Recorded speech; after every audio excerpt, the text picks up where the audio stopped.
Let's get familiar navigating the menus in the DLZ Creator XS. DLZ Creator XS has a 7-inch touchscreen display, which gives you more confidence when using the mixer because you can see everything at a glance. Everything is available to you at the top layer. My channel selection. If I double tap, I can get into the channel editing feature and make adjustments to all my processing, such as my EQ, gate, compressor, and de-esser.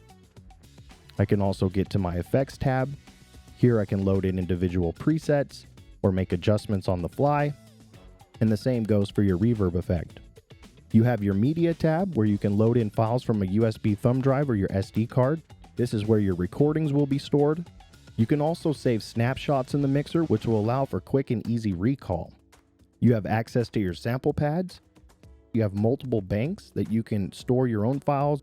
You can record your own files. You can play music from your phone, talk over it, and record it down to a pad and play it back. You also have access to go in and adjust the samples as well.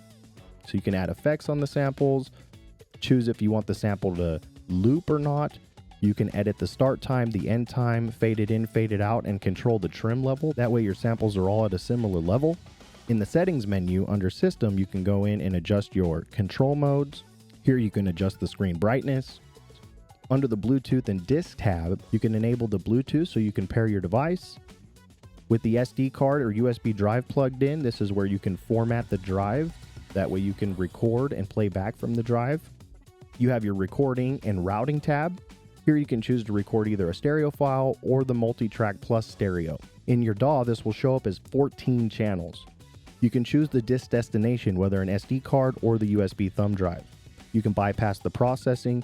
You can be post-fader if you'd like, auto ducking, and one-tap record. And the same goes for when connected to a computer. You can choose to record it as a stereo file or the multi-track.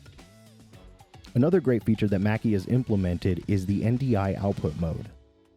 With the Ethernet connection on the back, I can send audio over Ethernet.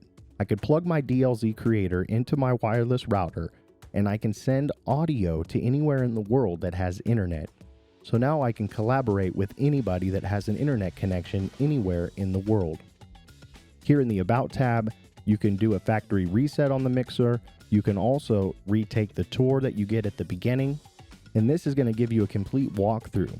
Definitely take your time to read through that when you turn on the mixer. That way you can get familiar with it.